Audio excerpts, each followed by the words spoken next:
Et nous avons sur ce plateau deux spécialistes qu'on ne présente plus. À ma gauche, Monsieur Hippolyte Fatumbi.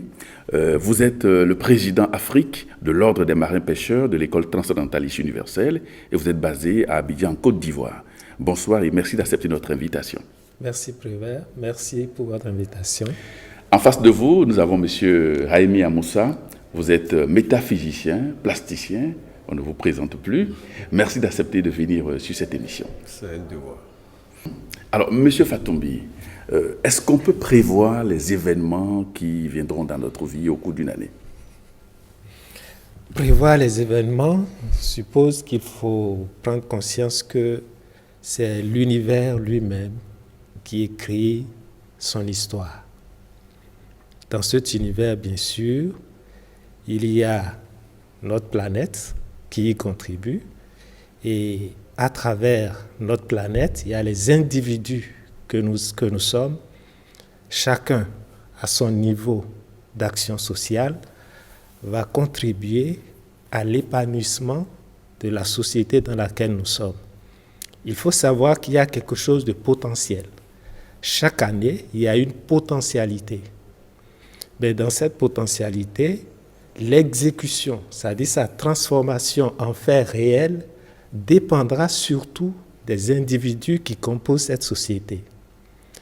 En ce sens, est-ce qu'on peut prévoir les événements? Oui, sur la base de la connaissance des potentialités.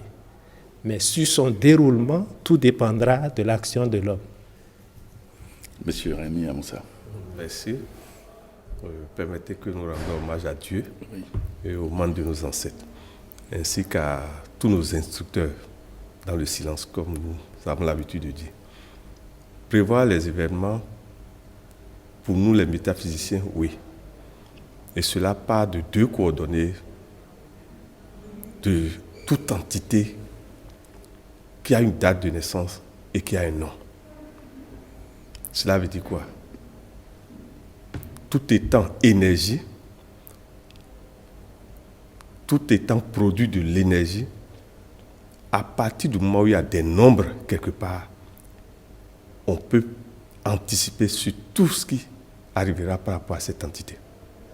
C'est pour vous dire que, à partir de la date de naissance, à partir des lettres composant chacun de nos prénoms ou de nos noms, bien sûr, après conversion en nombre, on peut vous dire jusqu'à vous dire à telle heure, telle chose ou telle chose peut vous arriver.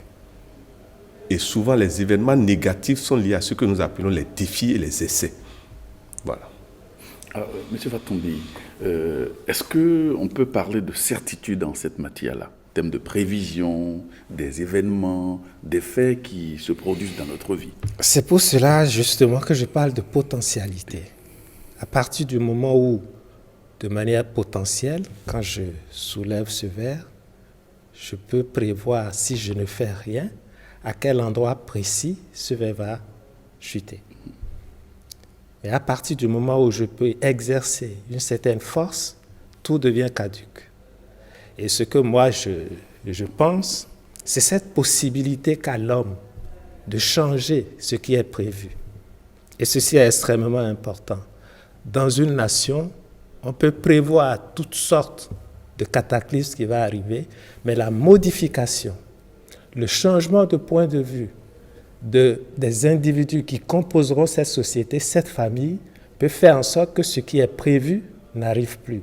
Et c'est en cela que l'astrologie, les prévisions doivent contribuer et travailler pour faire mentir ce qui, en arrivant, serait négatif et renforcer ce qui devrait arriver de façon positive.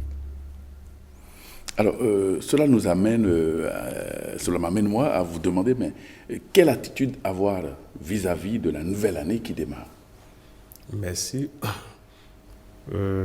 Quand vous partez toujours de la réalité des nombres, nous avons ce que nous appelons les paramètres fixes de l'homme. Fils.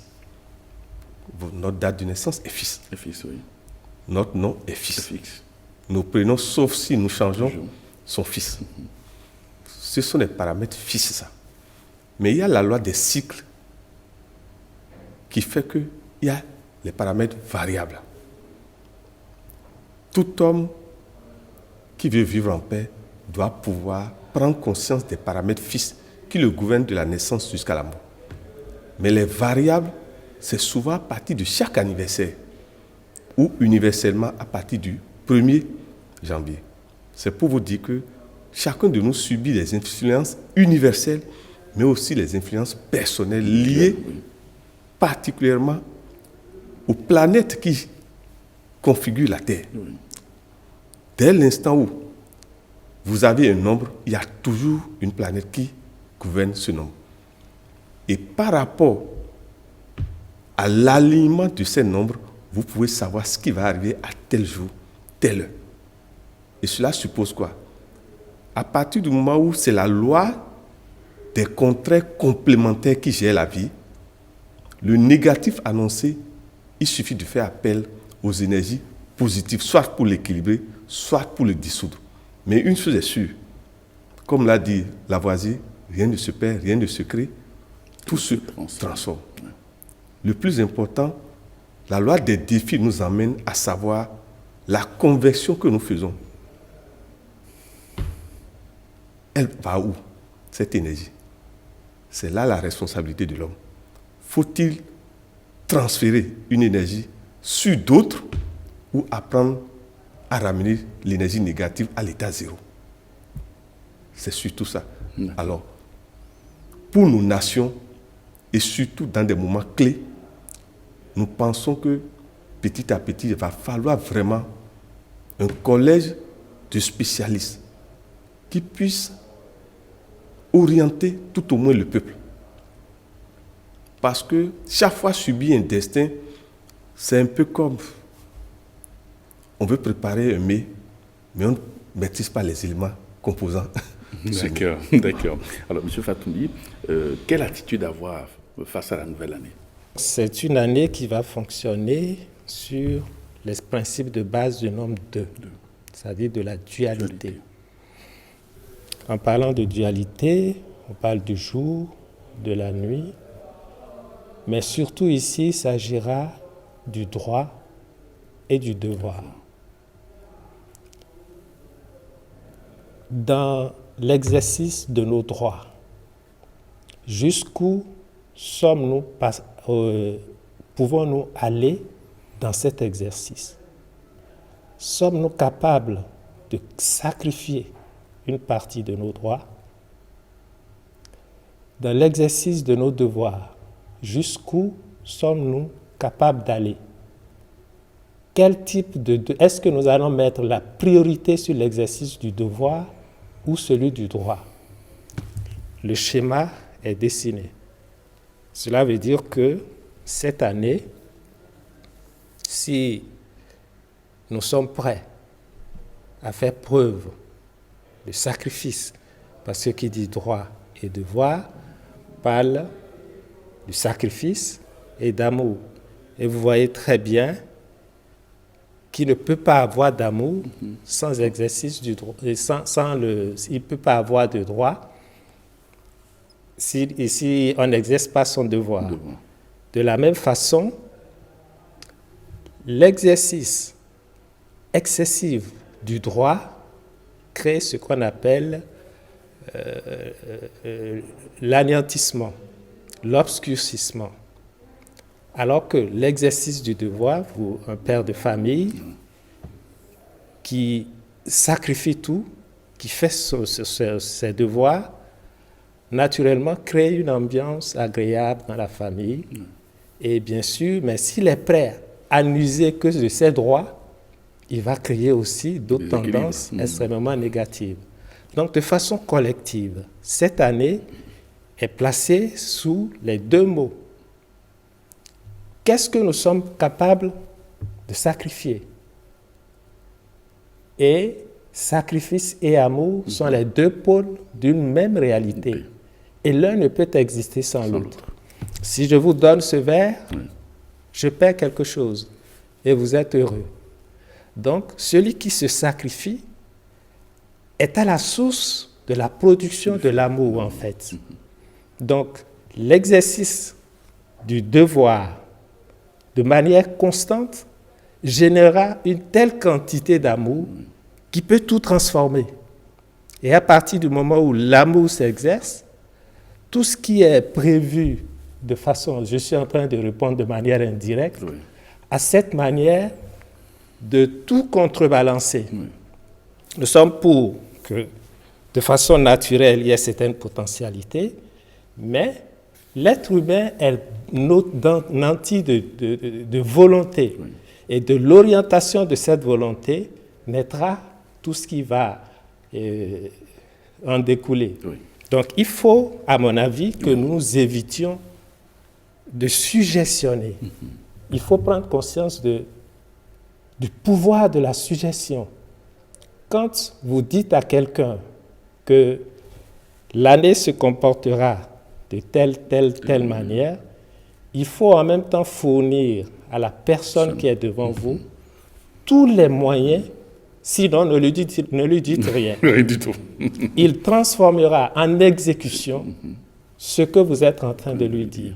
Et parfois même, vous pouvez lui suggestionner des choses qui n'étaient aucunement prévues dans sa vie. Et à l'aide de sa volonté, il va le transformer en réalité. C'est là le danger des prévisions. Oui. Je ne dis pas qu'on ne peut pas prévoir, mais en même temps, les prédictions peuvent être un atout, mais aussi Un inconvénient. un inconvénient. C'est ça. Rapidement. Oui,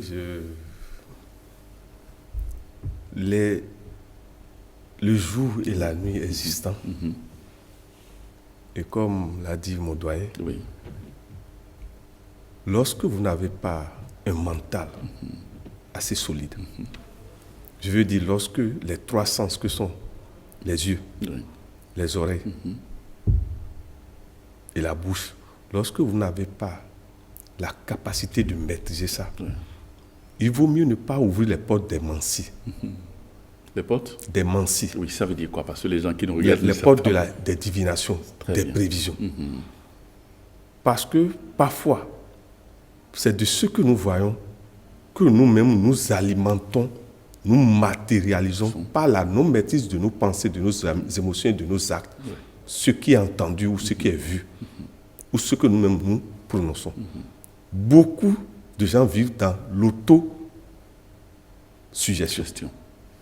l'auto-envoûtement. Envoûtement. Nous attirons nous-mêmes par la non-maîtrise de nos pensées, de nos propos, de nos actes, et surtout de la non-incapacité à barrer, par exemple, une image que vous avez vue. Ce que vous avez entendu, lorsque vous n'avez pas la capacité de barrer ça, ça commence par agir sur vous. Et comment avoir cette capacité-là de neutraliser ce flux d'images ou de pensées qui arrivent? Oui. Toute la problématique, dites-moi, dans cette masse de gens que nous voyons, qui sont ceux qui sont capables de faire cette maîtrise. Autant mieux, parce que le phénomène des prédictions, si vous avez de très très bons voyants, il faut savoir que l'image qui est perçue à un certain niveau de façon sublime est forgée de toutes pièces par l'individu lui-même. Il y a dans la conscience de l'univers un enregistrement automatique de tous nos dits, de tous nos faits, qui forment un schéma, et effectivement, un bon voyant peut prendre conscience de cette réalité future. Mais si vous avez devant vous quelqu'un qui n'est pas préparé à changer cet événement, il vaut mieux, pour sa propre sécurité, ne pas le lui dire. Et lui donner par contre les moyens qui lui permettront, petit à petit, de neutraliser ces différentes énergies. Par contre, comme il l'a si bien dit, quelqu'un qui n'est pas préparé, à qui vous dites certains schémas qui effectivement sont là, puisque forgés de toutes pièces par lui-même, non seulement il va accélérer le processus, puisque maintenant, connecté par sa propre volonté, il va accélérer le processus, mais en même temps, cela pouvait provoquer un choc dans sa propre évolution. Ceci est extrêmement important. Oui, et je vais même vous dire qu'il y a des cas de suggestion, comme il l'a si bien dit, Oui. où, avec le pouvoir de la parole du voyant et la faiblesse mentale du consultant, peuvent transformer une pure imagination du voyant en réalité. Moi, j'ai reçu des gens, une jeune femme, qui est venue me dire qu'en rentrant chez moi, elle tremblait. Qu'est-ce qui se passe, madame? Il y a un pasteur qui lui a prévu qu'elle ne verrait pas le 1er janvier. Et là, nous sommes au mois de novembre. Oui. Ah, bon, madame, vous ne verrez pas le 1er janvier. J'ai pris pause, j'ai tiré des cartes, et là, je vous dis que j'ai tiré des cartes sans pouvoir tirer effectivement quelque chose. Je lui ai dit, madame, non seulement vous allez voir le 1er janvier, vous allez vivre très longtemps. Et le pasteur lui demande pour 500 000 pour pouvoir prier pour elle. Et je lui ai dit, comme moi je vois que vous allez vivre très longtemps, vous n'avez plus à lui donner 500 000. Très bien. Mais par contre, le 1er janvier, à partir du 5, allez le voir avec un beau bouquet de fleurs. Et c'est ce qu'elle a fait. Et vous voyez, c'est cette femme. Elle peut être prise par sa pensée, Oui. être en train de marcher dans la rue Se et se cogner. faire cogner par une voiture. Oui, elle va mettre ça sur le coup des prévisions du Ce pasteur. n'était pas C'était prévu pas dans vrai. sa vie. C'est extrêmement dangereux. Et j'insiste là-dessus parce que si dans nos pays africains, nous voulons que les choses aillent vraiment de l'avant, il faut que nous fassions en sorte que commencions par faire ce qu'on appelle une spiritualité de responsabilité. Que les gens prennent leur vie en main. Qu'on leur dise quelles sont leurs potentialités. Qu'est-ce que la nature leur a donné comme pouvoir? Comment est-ce qu'ils peuvent orienter ce pouvoir? Et comment est-ce qu'ils peuvent faire en sorte qu'eux-mêmes participent de façon consciente à la société à laquelle ils appartiennent? Au lieu de suggestionner, mentir. Si quelqu'un rentre dans votre bureau, sa façon de s'habiller, vous regardez ses chaussures, ça suffit pour voir s'il est nécessiteux. S'il peut mettre la main dans sa poche et retirer 500 000 parce que vous venez de lui mentir. Et ça, il faut prendre conscience que, d'ailleurs, des gens comme ça ne font rien avec cet argent. C'est ça. Il faut aller vers la responsabilité. Oui, on peut prédire l'avenir, mais un avenir constructif. Ce qui peut donner à votre client des outils, des armes pour prendre en main sa vie. Et c'est notre point de vue. D'accord. Alors, nous allons passer maintenant à un autre aspect donc, de l'émission. Parfois, pas parfois, mais généralement, à l'orée de la nouvelle année, ou peut-être bien avant, on se dit, mais comment faire pour entrer dans la nouvelle année? Il y a tellement de gens qui vous disent, mais vous devez faire ceci, vous devez faire telle prière, vous devez faire tel rituel, vous devez faire telle chose. Alors, est-ce qu'il est nécessaire d'avoir une préparation, disons, pour entrer dans la nouvelle année? Merci. D'emblée, je vais répéter une phrase sacrée que nous recevons. Il est interdit d'interdire. C'est pour rejoindre la totale responsabilité dont parle M. Fatombi. Il est interdit d'interdire. Vous savez, c'est ce à quoi nous croyons qui se manifeste dans notre vie. Cela suppose quoi? Que chacun développe totalement et entièrement sa foi. Parce que la foi ne trompe pas. Quelles que soient les autres choses que nous faisons, lorsque nous grandissons notre foi et qu'elle ne chancelle pas, tout ce que nous y mettons dedans comme désir finira par se matérialiser. C'est pour vous dire que je ne suis pas du tout pour qu'on nous oriente quoi que ce soit ou qui que ce soit. chacun doit découvrir en lui-même l'audace de croire en lui-même et de savoir d'office que ce que nous ne voulons pas, si nous persistons, ça ne vient jamais. Mais lorsque nous sommes ouverts à travers nos 5 sens à des influences perturbatrices, ce sont d'autres qui créent notre destin au quotidien. Il va falloir créer son destin personnel. Devenir légende, comme on dit. C'est pour aller plus loin en disant simplement que chacun de nous doit apprendre à contrôler ses 5 sens. Parce que tout ce qui nous arrive vient du contact des 5 sens avec l'extérieur. Ouais. Et maintenant, aller au-delà de ça, en essayant de contrôler aussi le monde onirique, le monde des rêves. Le monde des rêves. Parce que les suggestions ne viennent pas seulement de ceux qui nous entourent, notre environnement, ça vient aussi des rêves. Par la loi des influences, des énergies. Donc, dire qu'est-ce qu'il faut faire, qu'est-ce qu'il ne faut pas faire.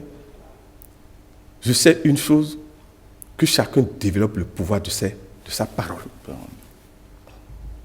Vous avez parlé de l'influence onirique. Alors, comment contrôler les rêves? Comment comprendre le sens des rêves? Lorsque vous étudiez le phénomène des rêves, vous vous rendez compte que c'est tout ce que nous vivons tous les jours, d'abord, que nous, comme un film, nous repassons ça d'abord, avant de rentrer dans le sommeil.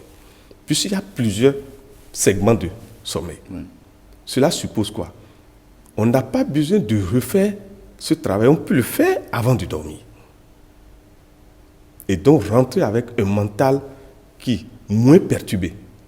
Parce qu'il y a les dimensions des rêves. Et il y a une dimension dans les rêves où, lorsque vous atteignez cette dimension, tout ce que vous demandez se matérialisera. D'accord. On va consacrer une émission spéciale aux rêves. Mais en attendant, on revient à M. Fatombi. Oui, ben pour qu'une année change, il faut un changement d'état d'esprit. Ouais. Vous ne pouvez pas entrer dans la nouvelle année avec l'esprit de l'année précédente.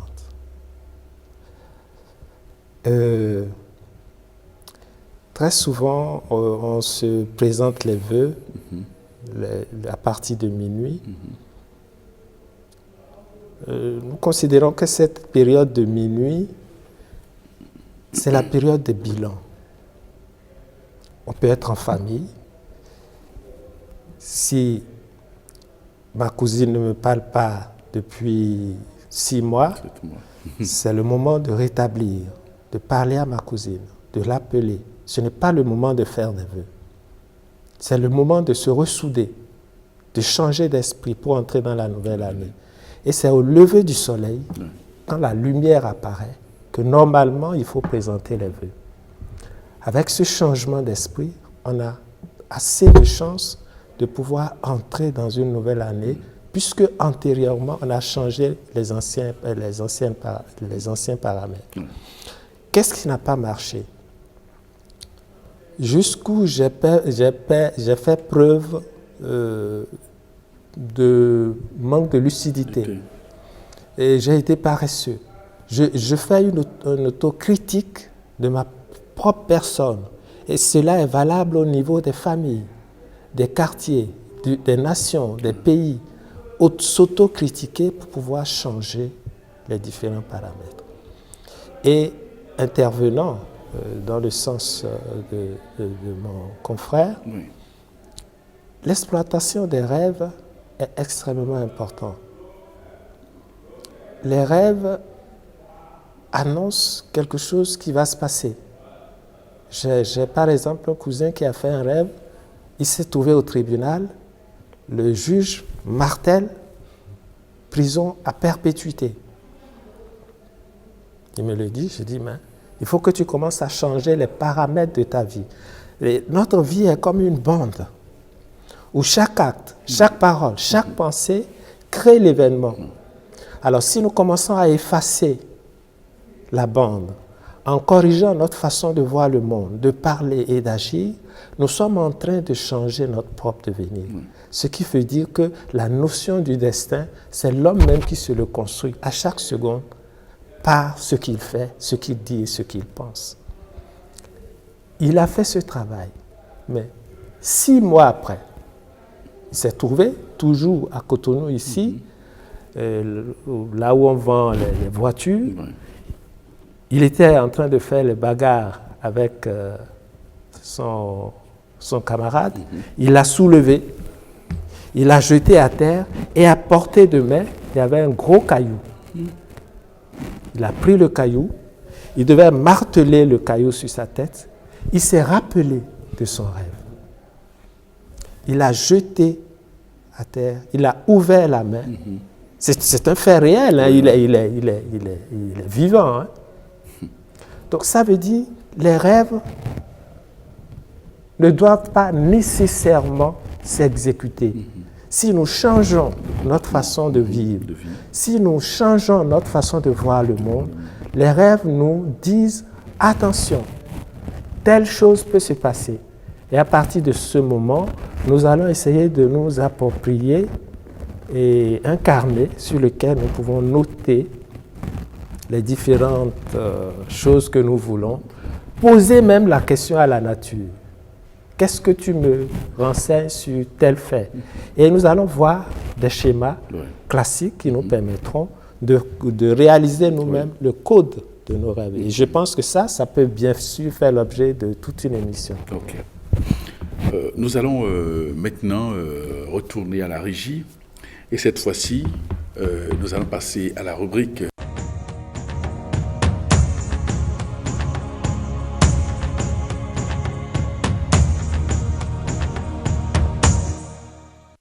Selon vous, donc, quels sont les mystères de la nouvelle année? Une question qu'on a posée aux téléspectateurs dans les rues de Cotonou, et voici leur réaction. Bon, moi, pour être franc, je reçois ça comme ça. Je sais que pour faire réaliser quelque chose dans sa vie, ça dépend de comment tu t'y mets, ce que tu veux pour toi-même, comment tu t'y mets pour l'obtenir. Et la foi en Dieu, la foi en ce que tu demandes à Dieu. Bon, si l'autre te souhaite quelque chose, bon, il peut le souhaiter avec autre intention derrière. Quand on parle de spirituel, il peut le souhaiter avec autre intention derrière. Donc, souvent, je prends ça avec réserve. Mais je crois le plus en moi-même et la confiance que j'ai en mon Dieu. Des craintes, pour moi, personnellement, c'est le plan de Dieu qui va s'accomplir dans ma vie. Donc, je n'ai pas une volonté en tant que telle. C'est déjà un sentiment qu'au niveau de nos fidèles, surtout, hommes comme femmes, les adeptes, les grands prêtres vaudoums, les responsables de la tradition africaine, non seulement le Bénin, en Afrique et dans le monde, et aussi avec la diaspora, ça se passe comme ça. Et on est fiers, on est content, pour ne pas dire qu'on est ravis. Nous avons des inquiétudes.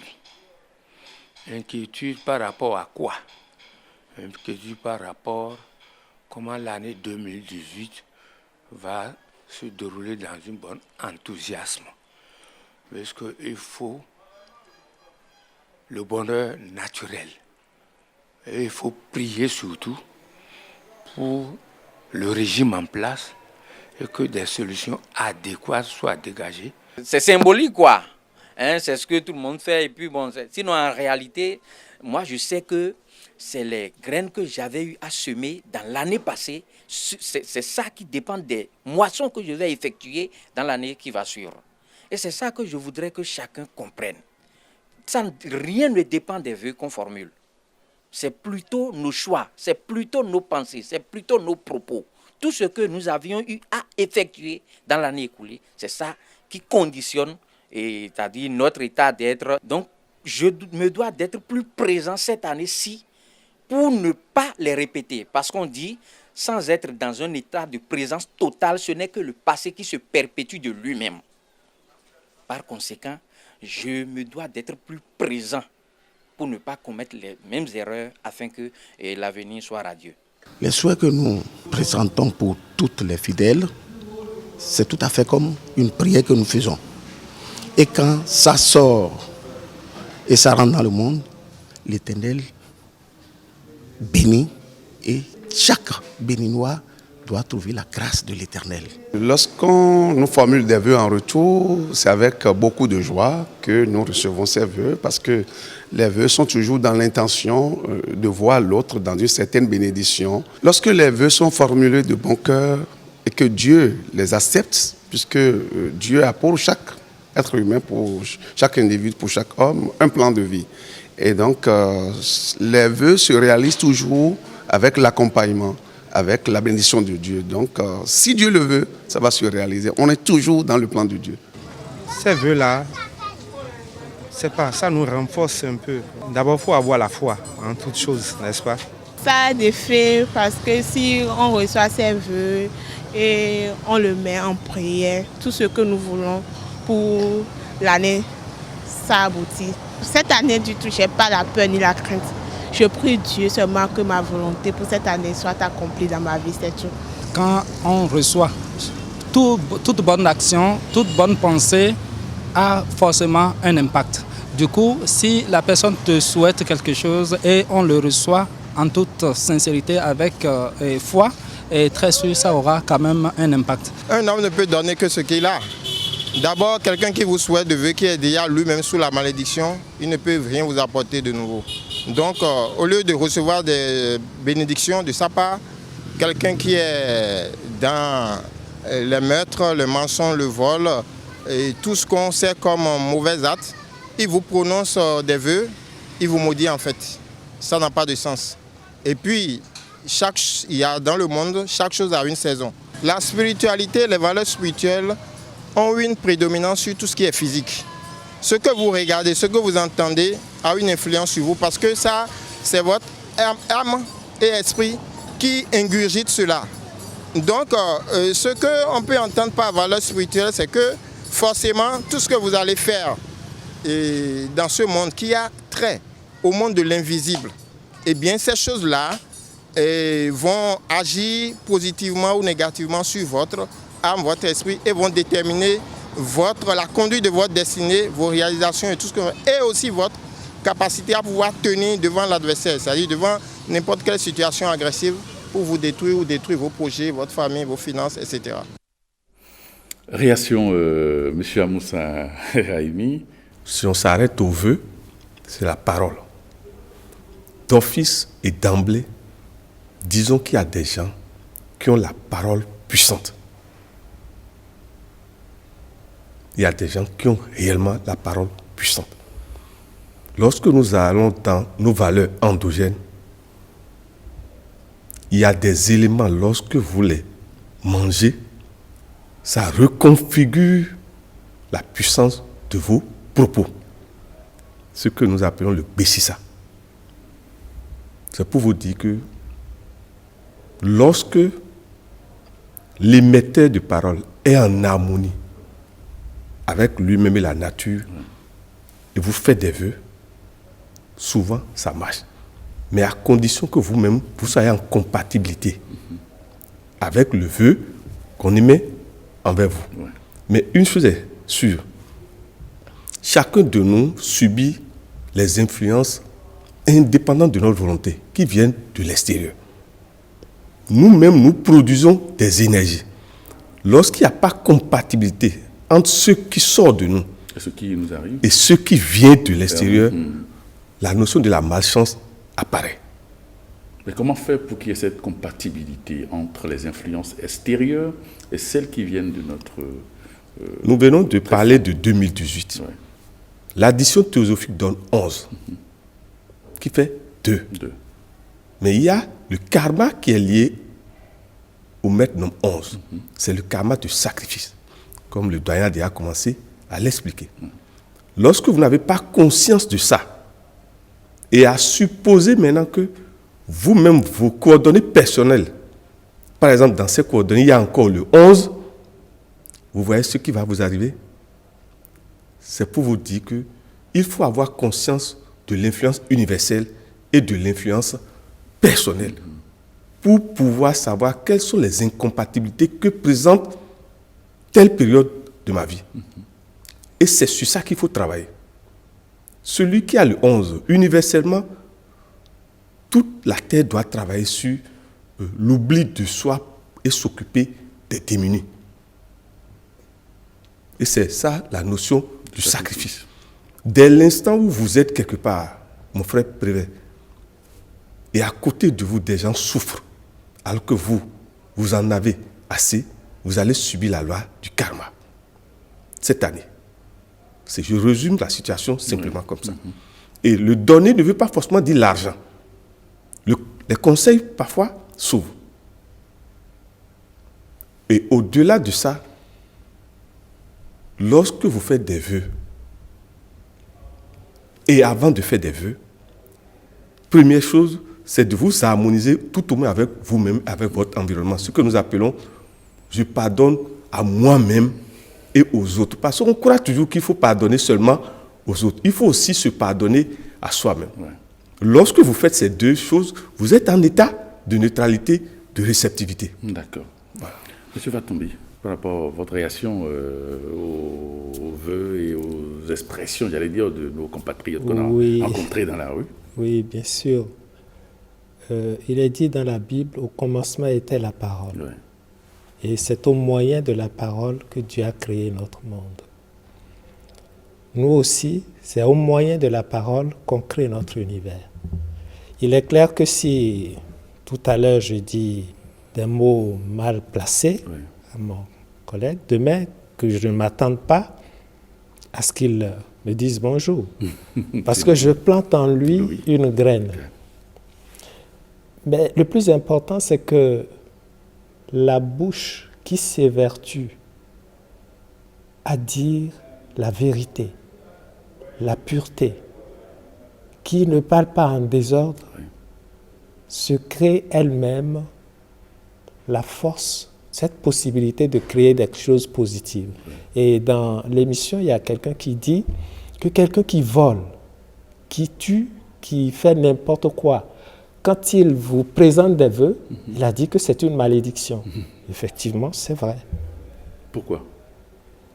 Parce que il ne peut générer que ce qui vient de lui.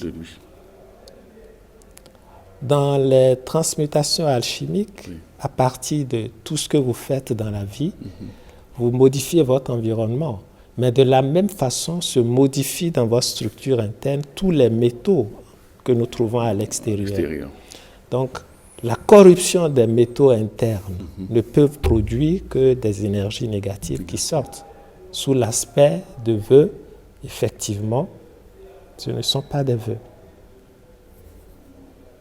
Quelle que soit sa bonne volonté, il est imbibé de certaines énergies qui font que ce qui sort de lui ne peut que construire ce qui n'est pas en harmonie avec la vie. Donc ceci est important. Donc la pureté du verbe, qu'on ne s'amuse pas à insulter comme on le veut, qu'on ne dise pas des choses contraires. À partir de ce moment, nous pouvons être sûrs que ce que nous allons présenter comme vœu à quelqu'un a toutes les chances de l'aider à reconstruire sa vie. Et ceci est extrêmement important. Et ce que nous avons dit aussi, c'est que si on a essayé de faire le bilan de l'année passée et que je passe en revue, je ne parle pas avec ma cousine, mon cousin, et ma première tâche, si je veux que l'année prochaine soit bonne, parce que vous voulez que l'année soit bonne, votre cousin, votre frère, avec qui vous ne parlez pas, demain peut vous aider à changer cette année. Peut vous donner un coup de main pour changer cette année. Mais comment voulez-vous qu'il vous aide à changer l'année si vous ne parlez pas avec lui? Justement, c'est lui qui peut vous aider. Donc, commencez par réparer. C'est des choses simples. Les gens pensent que faire la spiritualité, c'est prier. Non, c'est pas prier, c'est pas méditer la spiritualité. La vie, c'est un combat. Mais le champ de combat, ce sont les instants de décision. La période de prière, ce sont les périodes qui vous permettent d'avoir des outils de combat. C'est ce que vous demandez à Dieu. La vie est faite pour évoluer votre conscience. Donc, quand on veut présenter les vœux, si, comme l'a si bien dit, la parole, la bouche qui est pure, qui vous dit « bonne journée ». Vous voyez, il y a des jeunes enfants quand ils vont chez les vendeurs ou vendeuses les matins, et quand ils achètent quelque chose, on veut retrouver cet enfant-là pour qu'il revienne acheter encore. Parce que quand il rentre dans ma boutique, il dégage quelque chose de positif. Chacun de nous véhicule ce qu'il est. Et pour que cette année soit bonne, commençons par changer. Mais si chaque année, si chaque jour représentait une nouvelle année, donc, comme l'a si bien dit mon frère, il faut que chaque soir, on fasse le bilan de la journée pour changer le lendemain. C'est tout simple. Faire la spiritualité dans sa vie, c'est demander à Dieu de nous donner des outils de combat pour qu'au moment du défi, au moment du doute, au moment où tout est obscur, nous puissions avoir cette force-là d'aller de l'avant. Oui. Okay. Alors, est-ce qu'une question qui nous vient à l'esprit, est-ce que la nouvelle année commence le 1er janvier? Il l'avait dit au début que l'année universelle commence le 1er janvier. Mais l'année, ce qu'on appelle l'année cosmique, commence à partir du 21 mars. Mais pourquoi? Qu'est-ce qui explique cela? Ce qu'il explique, se voit bien sûr dans l'évolution du temps. Oui. Si vous allez en Europe, ça se voit beaucoup plus vite. À partir du 21 mars, c'est le printemps, le soleil brille. Tout ce qui était mort, c'est-à-dire les arbres qui ont perdu leurs feuilles, où il y a de nouvelles feuilles qui commencent à émerger. Et puis, en été, c'est la période où tout fleurit. Il y a les fruits, il y a jusqu'en automne. Et après, ensuite, la nuit revient. Donc, tout ceci est basé sur le principe du Yod-Ré, Vav-Ré des Hébreux, où il y a une période d'implantation, une période d'intériorisation, la période d'extériorisation et la période du fruit.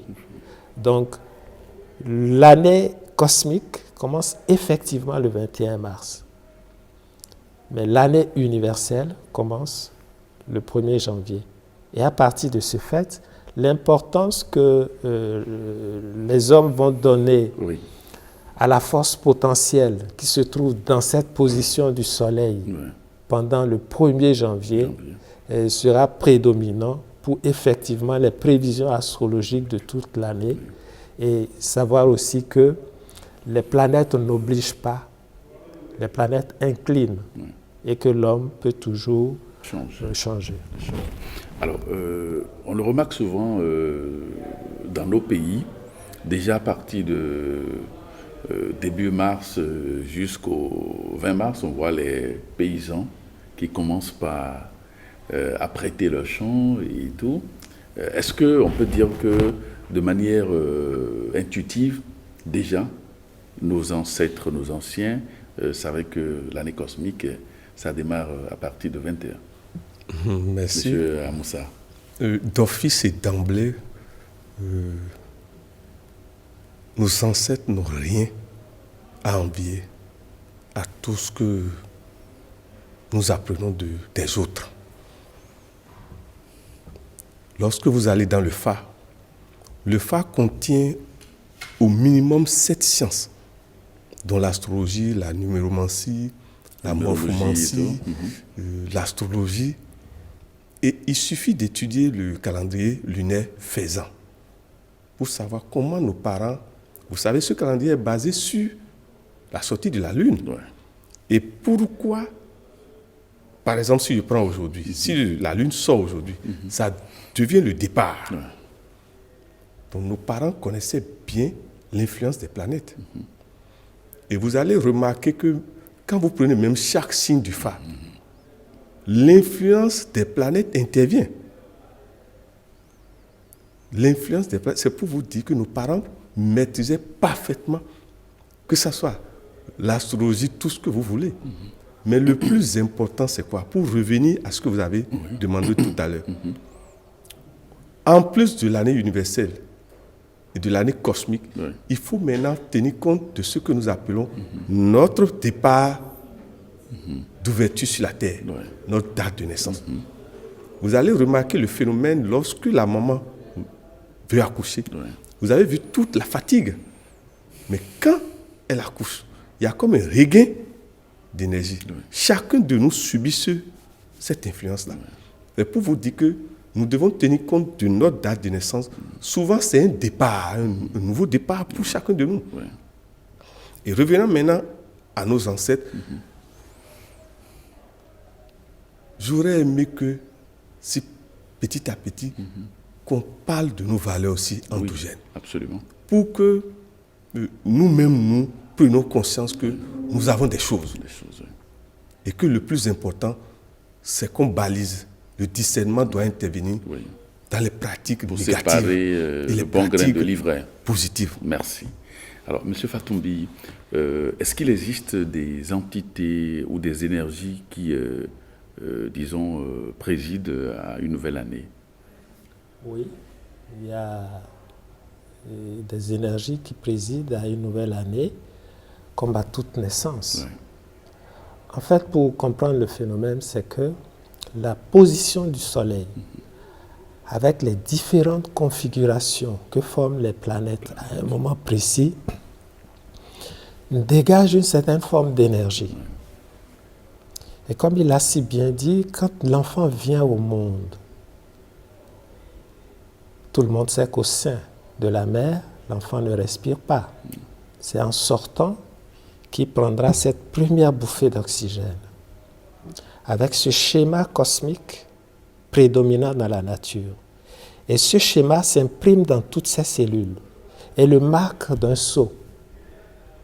C'est en fonction de ce sceau qu'il va s'exprimer par rapport à la conscience collective.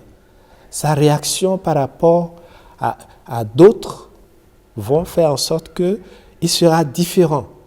Mais attention, on va nous dire que et deux enfants qui sont nés à la même heure et à la même seconde, ils n'auront pas le même destin. Parce que tout dépendra maintenant de la qualité de l'âme, de son niveau d'évolution, d'adaptation. Donc ceci est important pour savoir que dans la notion de la destinée, les configurations énergétiques sont extrêmement importantes. Et nos différentes réactions que nous allons afficher dépendront de ce schéma de base. Oui, et je pourrais aller dans le sens de votre question. Je dirais que pendant une année, vous savez, j'ai dit au début que l'univers écrit son livre. Mais dans une année, si nous considérons que c'est un livre, c'est un livre composé de 12 chapitres ou parfois 13 chapitres. Parce qu'à chaque nouvelle lune commence un nouveau chapitre. Donc dans la position où se trouvera la lune en cet instant précis, sur la qualité d'énergie et les divinités qui sont dans la sphère, il y a déjà une potentialité. Et chaque individu, avec sa signature, réagira par rapport à cette potentialité dans le mois. Donc, nos aïeux savaient très bien tout cela. C'est pourquoi je veux dire tout à l'heure, est-ce que intuitivement? Non, ce n'est pas intuitivement. Parce qu'il y a ce qu'on appelle la connaissance horizontale. C'est ce que nous lisons dans les livres, c'est ce qu'un maître me communique, c'est ce que j'apprends. Mais il y avait aussi la connaissance verticale. Et cette connaissance verticale, elle est donnée par la divinité elle-même. À qui elle veut, dans une société, dans une nation, en fonction de son évolution. Et j'ose croire qu'en ce moment, il y avait des âmes qui recevaient cette communication verticale. Donc, ce n'est pas intuitivement, mais c'est des connaissances sûres à partir desquelles nos sociétés fonctionnaient. Ok. Monsieur Amoussa Rémi. Comme je le disais tout à l'heure, d'abord, nous devons toujours rendre grâce à Dieu, mais aussi respecter l'égrégore de la filiation que chacun de nous représente. Oui, l'égrégore, parce que les gens qui nous regardent, ils ne savent pas ce qu'on appelle l'égrégore. Vous pouvez définir rapidement. Vous savez, si je remonte très loin dans ma famille, par exemple, ma famille est vaudouisant. Mon nom originel n'est pas à Moussa. Je suis Aïvodji Gougan. Les gens pratiquaient des cultes liés au vaudou et au Fa. Ils ont pratiqué ces cultes pendant des années. Il y a une construction d'énergie qui finit par produire un être. Souvent, si on doit prendre des exemples, ça peut être le Ogou, ça peut être le Hevioso, ça peut être le Sakwata. Cette énergie accompagne chacun de nous à travers notre sang. Parce qu'il y a la mémoire des cellules que chacun de nous oublie. Il y a la mémoire des cellules qui suit chacun de nous. Et dès l'instant où un homme s'additionne à un autre, deux familles se rencontrent, donc deux égrégores vont se rencontrer. Et s'il n'y a pas compatibilité déjà à ce niveau, il y a un conflit au niveau des égrégores. Le destin est perturbé. Et ce n'est pas au hasard aussi. Chacun de nous est à sa place et à sa juste place à tout moment. D'accord. C'est à chacun de nous d'en prendre conscience et d'évoluer avec ça. Ok. Monsieur Fatoumbi. C'est dire que oui, on peut présenter les vœux et faire en sorte que l'année change. Mais il y a d'abord un travail individuel, un travail collectif à faire. Et comme cette année, c'est une année qui va fonctionner sous le nombre numérologique 2, il faudra tenir compte de tout ce qui est lumière, ombre, et privilégier la lumière pour que l'année soit bonne. Privilégier l'exercice de ses devoirs et minimiser les droits pour que, ensemble, nous créions ce schéma de prospérité. Merci, Monsieur Fatoumbi. Monsieur Raimi Amoussa. Merci. Je demanderais humblement que chacun de nous aussi ose prononcer des paroles positives. Le plus important, il faut prononcer la même parole jusqu'à ce que ça se matérialise. Parole positive. Positive. Parce que la répétition de paroles positives finit par détruire, dissoudre la négativité en nous et autour de nous. Merci. Amis téléspectateurs, merci d'avoir suivi Au cœur du mystère. Merci pour votre attention.